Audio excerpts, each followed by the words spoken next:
threshold having not been received. So క్లియర్గా మనం చూస్తున్నాం పరిస్థితి ఎలా ఉంది అనేది. At the same time RTV అడిగినటువంటి ప్రశ్నకు ట్రంప్ రాజీనామా చేయాల్సిందేనా అంటూ ఆర్టీవీ ఒక ప్రశ్న అడిగితే దానికి 97% మంది ఎస్ అంటూ సమాధానం చెప్తున్నారు. అంటే 97% మంది ట్రంప్ రాజీనామా చేయాల్సిందే, అప్పుడే ఈ పరిస్థితులన్నీ మళ్ళీ చక్కబడతాయి అంటున్నారు. అలాగే డెమోక్రాట్స్ వ్యూ డిఫరెంట్గా ఉంది ఈ విషయంలో. ట్రంప్ చాలా అనవసరమైన, ఇప్పుడు ట్రంప్ మాట్లాడుతూ కూడా చెప్తున్నారు ఈ ఇల్లీగల్ ఇమిగ్రెంట్స్ విషయంలో కానీ లేదంటే మిగతా విషయాల్లో మేము ఖర్చు పెడతామంటే వాళ్ళకేంటి సమస్య, అమెరికా కోసమే కదా మేము చేసేది అనేది రిపబ్లికన్స్ చెప్తున్నటువంటి మాట. కానీ ట్రంప్ తీసుకున్న నిర్ణయాలు కానీ లేదంటే ఏ విషయాల్లో ఎంత ఖర్చు పెట్టాలి అనే విషయంలో ఖచ్చితంగా ట్రంప్ చాలా ఎక్కువ ఖర్చు పెడుతున్నారు కొన్ని విషయాల్లో అనేది డెమోక్రాట్స్ చెప్తున్నటువంటి మాట మనకు కనిపిస్తుంది. ఈ నేపథ్యంలోనే ప్రతి సంవత్సరం అక్టోబర్ 30 లోపు మొత్తం 12 బిల్లులు ఆమోదం పొందుతాయి కాంగ్రెస్లో. కానీ ఈసారి ఆ బిల్లు ఆమోదం పొందకపోవడం, ముఖ్యంగా బడ్జెట్కి సంబంధించిన 2 కీలక బిల్లులు ఆమోదం పొందకపోవడంతో ఇక్కడ అసలు సమస్య వచ్చి పడింది. ఈ నేపథ్యంలో ట్రంప్ చాలా సింపుల్గా చెప్పేస్తున్నారు, democrats are not supporting us అంటూ చెప్తున్నటువంటి మాట మనం వింటున్నాం. సో ఇప్పుడు ఏం జరగబోతుంది అనేది చాలా కీలకమైనటువంటి పరిణామంగా మారింది. And at the same time ఇది కేవలం కాంగ్రెస్లో ఉన్నటువంటి పరిస్థితిగానే మనం చూడలేము. బయట ప్రజల్లో సైతం ట్రంప్ మీద వస్తున్నటువంటి వ్యతిరేకత ఇక్కడ కొంత రిజంబ్లెన్స్ కనిపిస్తుంది. అట్ ది సేమ్ టైం ఇతర దేశాలతో ఉన్నటువంటి సంబంధాలు కూడా పూర్తిగా తెగిపోవడం కానీ, బడ్జెట్ చాలా భారీగా పెరిగిపోవడం, ప్రైవేట్ ఏజెన్సీస్ ఇన్వాల్వ్మెంట్ అనేది చాలా పెరిగిపోవడం, అంటే ప్రభుత్వ సంస్థలకు అనుబంధంగా పనిచేసేటువంటి ఏజెన్సీస్ అన్నీ కూడా ఇన్వాల్వ్మెంట్ చాలా ఎక్కువ అవడం. మొదట్లో మనం చూసాం ఎంత పెద్ద గందరగోళం జరిగిందో ట్రంప్ మళ్ళీ అధికారంలోకి వచ్చిన తర్వాత చూస్తూనే ఉన్నాం. ఈ నేపథ్యంలో ఈ ఓవరాల్గా వీటన్నిటి ఇంపాక్ట్ కూడా ఖచ్చితంగా ఈ నిర్ణయం మీద ఉంది అనేది డెమోక్రాట్లు చెప్తున్నట్లుగా మనకు కనిపిస్తుంది. సచిన్ జాయిన్ అవుతున్నారు, సచిన్తో మాట్లాడదాం. సచిన్, సో ఇప్పుడు ఏం జరగబోతోంది అంటే ఎలా చూడవచ్చు, అంటే ఈ షట్ డౌన్ పరిస్థితుల్ని మనం ఎలా అర్థం చేసుకోవాలి? ప్రస్తుతం దీనికి సంబంధించి మాట్లాడుకున్న క్రమంలో నందు, ఇది ఇప్పుడే కాదు, అమెరికాకు ఇప్పుడు మరి ముఖ్యంగా ట్రంప్ హయాంలోనే కాదు, గతంలో కూడా, అంటే ఇటు బరాక్ ఒబామా కావచ్చు, కావచ్చు, కావచ్చు, టైం కూడా షెడ్యూల్ ప్రకటించిన సందర్భం. ఇన్ఫాక్ట్ చెప్పాలంటే ట్రంప్ సర్కార్ ఫస్ట్ టర్మ్ లో కూడా ట్రంప్ సర్కార్ సంబంధించి అప్పుడు షెడ్యూల్ ప్రకటించడం ఇది ఒక విధంగా చెప్పాలంటే మొత్తంగా 3వసారి ఇది. తన ఫస్ట్ టర్మ్ లోనే 2 సార్లు ట్రంప్ సర్కార్ షెడ్యూల్ ప్రకటించింది. సో రిపబ్లికన్లు ప్రవేశపెట్టిన ఈ నిధుల బిల్లుకు సంబంధించి సెనెట్ లో ఆమోదం దక్కలేదు. సో మన దగ్గర మనకి పార్లమెంట్ లో లోక్సభ, రాజ్యసభ లాగా వాళ్ళకి కూడా హౌస్ ఆఫ్ రిప్రజెంటేటివ్స్ అలాగే సెనెట్ 2 ఉంటాయి. సో వీటికి సంబంధించి అంటే దాన్ని కాంగ్రెస్ అంటారు వాళ్ళు. ఆ కాంగ్రెస్ లో వాటికి ఆమోదం దక్కట్లేదు అనే ఒక మాట ఇక్కడ ప్రస్తుతం వినిపిస్తున్న సందర్భం. అంటే రిపబ్లికన్లు ప్రవేశపెట్టిన నిధులు సెనెట్ లో ఆమోదం దక్కలేదు అనేది. సో డెడ్ లైన్ కూడా ముగిసిపోయింది. దీంతో వైట్ హౌస్ దీన్ని షట్ డౌన్ ప్రకటించాల్సి వచ్చింది. అమెరికాలో ఈ మూసివేతలు అనేది ఈ మధ్య కాలంలో అయితే మాత్రం ఒక ఏమంటారు సర్వసాధారణం అయిపోయి అనుకోవాలి ఇక్కడ నందు. దాంతో పాటు డొనాల్డ్ ట్రంప్ పాలనకు సంబంధించి మాట్లాడుతున్న క్రమంలో అంటే జనవరి నుంచి ఇప్పటి వరకు చూసుకుంటే కాస్త ప్రజల నుంచి కూడా వ్యతిరేకత వ్యక్తం అవుతోంది.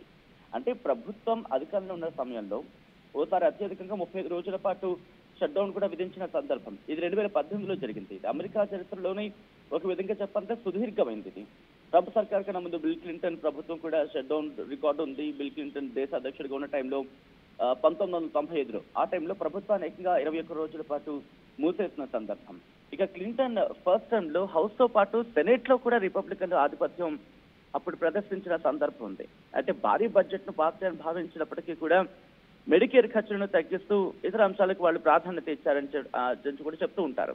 ఇంకా ఆ టైంలో క్లింటన్ సర్కార్ కూడా కాస్త ఇష్యూస్ ని ఫేస్ చేస్తుంది. ఇక బరాక్ ఒబామా కావచ్చు, బరాక్ ఒబామా 2013లో 16 రోజుల పాటు షట్ డౌన్ ప్రకటించాడు. హెల్త్ కేర్ బిల్ ను వ్యతిరేకించింది అప్పుడు ప్రతిపక్షంగా ఉన్న పార్టీ. ఆ తర్వాత రొనాల్డ్ రీగన్ కి సంబంధించి కూడా షట్ డౌన్ ప్రకటించాడు. ఆయన రిపబ్లికన్ పార్టీకి సంబంధించిన అధ్యక్షుడు. ఆ టైంలో దేశ అధ్యక్షుడిగా ఉన్న టైంలో అమెరికా షట్ డౌన్ ప్రకటించింది 1980 సందర్భంలో. అంటే అమెరికాకి ఇదేం కొత్త కాదు.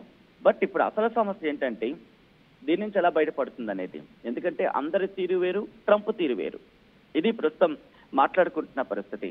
మరి ఇటువంటి ట్రంప్ తీరును ఎలా ఎదుర్కొని ముందుకు వెళ్తాయి అనే అంశానికి సంబంధించి ప్రస్తుతం తీవ్రమైన చర్చ జరుగుతుంది అని చెప్పుకోవాలి. సో ఇక్కడ ప్రస్తుత పరిస్థితి ఎలా ఉందంటే సెనెట్ కి సంబంధించి సెప్టెంబర్ 29 వరకు, అలాగే హౌస్ అక్టోబర్ 7 వరకు కూడా లీవ్ లో ఉన్నాయి. సో ఈ టైంలో నిధుల బిల్లు ఆమోదం పొందకపోవడం షట్ డౌన్ ఈ ముప్పును పెంచేస్తుందని చెప్పాలి. అయితే రాజకీయ విశ్లేషకులు ఏమంటున్నారంటే ఈ షట్ డౌన్ కనుక జరిగితే అనేక రకాలైన తీవ్ర ప్రభావాలు ఉంటాయి. ఇది అమెరికాకు సంబంధించి. ఎలా వేలాది మంది ప్రభుత్వ ఉద్యోగులు ఉంటారు కదా అక్కడ. సో వేలాది మంది కావచ్చు, పోనీ వేలలోనే ఉండొచ్చు, లక్షల్లో అంతగా ఉండే అవకాశం అనేది బిగ్గెస్ట్ క్వశ్చన్ మార్క్. సో వేలాది మంది ప్రభుత్వ ఉద్యోగులకు ప్రస్తుతం వాళ్ళు తాత్కాలిక టెంపరీ లీవ్స్ మీద వాళ్ళు వెళ్ళిపోవాల్సి ఉంటుంది.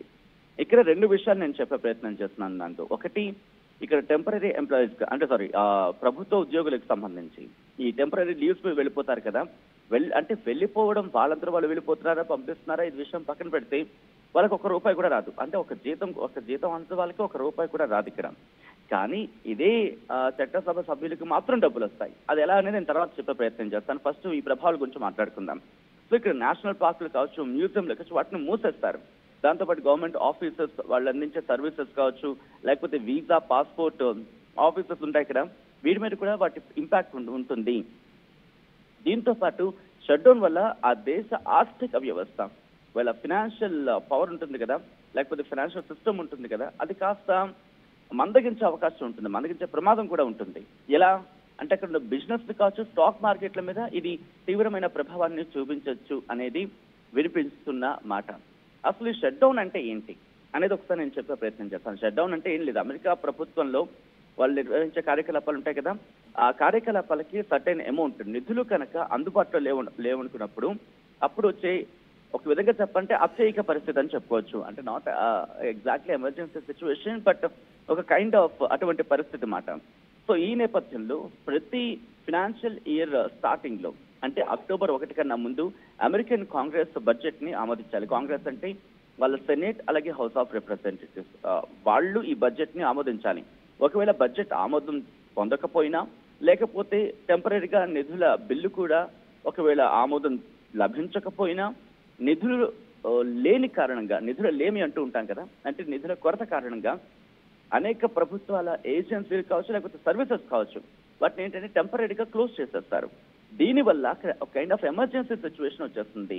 అంటే ఎమర్జెన్సీ అంటే ఒక మెడికల్ కావచ్చు, డిఫెన్స్ కావచ్చు, ఇలా కొన్ని రంగాలు ఉంటాయి కదా, వాటికి సంబంధించి మాత్రమే అవి అందుబాటులో ఉంటాయి. మిగిలినవన్నీ కూడా పూర్తిగా ఇక అందుబాటులో ఉన్న పరిస్థితి. అంటే ఒక ఎమర్జెన్సీ ఇక తప్పదు అన్న వస్తువులు, అంటే తప్పదు అన్న సర్వీసెస్ తప్ప మిగతావన్నీ క్లోజ్ లో ఉంటాయని చెప్పాలి.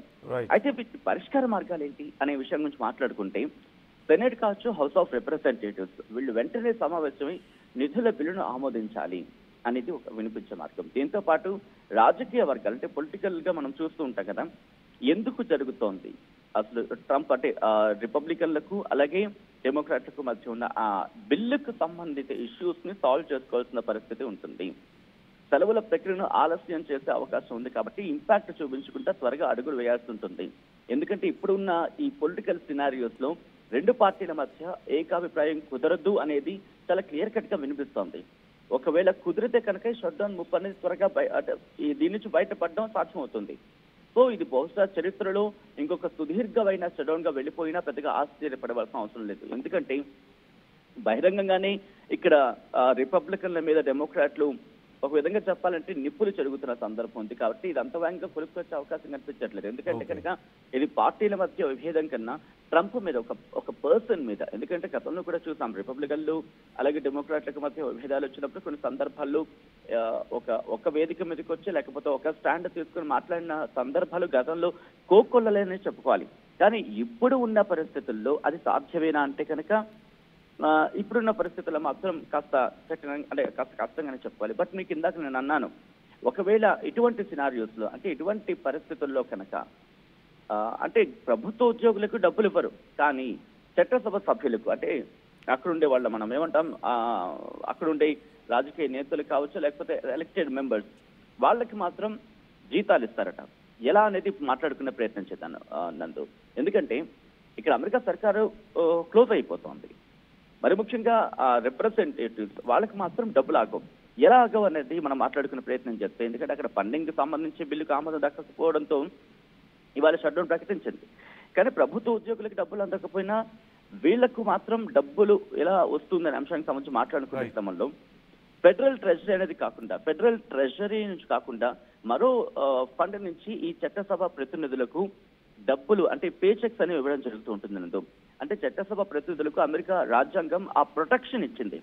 ఆర్టికల్ 1 అలాగే ఆర్టికల్ 1 సెక్షన్ 6 ప్రకారం సెనేటర్స్ లేకపోతే హౌస్ ఆఫ్ రిప్రజెంటేటివ్స్ అంటే కాంగ్రెస్ కు సంబంధించి వీటి చట్టాల ప్రకారం వాళ్ళ పరిహారం అందుకుంటుంటారు. అంటే ఈ డబ్బులు అందుతూ ఉంటాయి. షట్ డౌన్ కనుక కొనసాగింది అనుకో, అంటే షట్ డౌన్ కి సంబంధించి కొందరు చట్టసభ ప్రతినిధులు జీతం ఇవ్వడానికి మరికొంతమంది ప్రతినిధులు వ్యతిరేకిస్తున్న సందర్భం కూడా ఉంది. ఇది ఎప్పటి నుంచో జరుగుతోంది. అయితే తాత్కాలిక సెలవుల్లో వెళ్లే వారి ఖర్చు సుమారు $400 మిలియన్ ఉంటుందని చెప్పి అంచనా ఉందంటే అర్థం చేసుకోవచ్చు. అంటే ఇలా వీళ్ళు పని చేయకపోయినా డబ్బులు ఇచ్చే సందర్భం ఇక్కడ కనిపిస్తోంది. దాదాపుగా ఇది అమెరికా ఎకానమీ మీద తీవ్రమైన ప్రభావాన్ని చూపించే అవకాశం మాత్రం కనిపిస్తోంది. ట్రంప్ అనేవాడు ఇప్పుడు ఆలోచించుకోవాల్సిన పరిస్థితి ఉంది. ఒకవేళ ఇది కనుక పెరిగి పెద్దదై తిరిగి చాపంత అయితే కనుక ట్రంప్ సీటుకే ఎసరు వచ్చే అవకాశం ఉంటుంది. కాబట్టి బహుశా ఇది రిపబ్లికన్ పార్టీ కూడా పెద్దగా మీద కూడా పెద్దగా ప్రభావం చూపించే అవకాశం ఉంటుంది. కాబట్టి ట్రంప్ దీన్ని ఇంకా పెద్దగా అంత సీరియస్ గా తీసుకోకుండా త్వరగా కొలికి తీసుకొస్తారని చెప్పి ప్రస్తుతం అక్కడ చర్చ జరుగుతోంది. సో చూడాలి ఇక్కడ డెమోక్రాట్లు మరి ఇక్కడ ఒప్పుకుంటారా, డెమోక్రాట్లు తిరిగి అని ట్రంప్ మాట వింటారా, లేకపోతే రిపబ్లికన్ల మాటను డెమోక్రాట్లు వింటారా, డెమోక్రాట్ల మాటకు ఇటు రిపబ్లికన్లు తలంచుతారా, ఇద్దరు కలిసి ఒక ఏకీకృత విధానం అంటూ ఉంటాం కదా, అలాంటిది ఏదైనా తీసుకొచ్చి ఈ సమస్యను పరిష్కారం తీసుకువెళ్తారనేది మాత్రం ప్రస్తుతం ఆసక్తికర ప్రశ్న అని చెప్పుకోవాలి నందు. Okay right, thank you Sachin. మొత్తం మీద లా makers in the house of representatives must agree. ఫైనల్గా ఇక్కడ రెండే ఆప్షన్స్ ఉన్నాయి. ఒకటి, టెంపరీ బడ్జెట్ని కేటాయించాల్సిన అవసరం ఉంటుంది, లేదా కొన్ని రోజుల తర్వాత అయినా సరే ఖచ్చితంగా ఈ బడ్జెట్కు ఓకే చేయాల్సినటువంటి పరిస్థితి ఉంటుంది. కూర్చొని మాట్లాడుకోవాల్సినటువంటి పరిస్థితి, ఇంకా అంతకుమించి అవకాశమే ఉండదు. సో లా makers must convinced.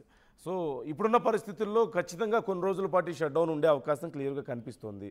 Shut down అనేది కొత్త కాకపోయినప్పటికీ కూడా ప్రభుత్వాల్లో ఉన్నటువంటి వ్యవస్థలను చాలా స్లో చేసేస్తాయి. Mostly more than half of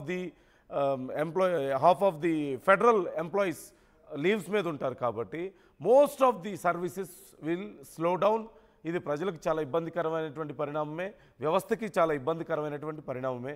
ఖచ్చితంగా దీనికి సంబంధించి మరి కన్విన్స్ అవ్వాల్సిన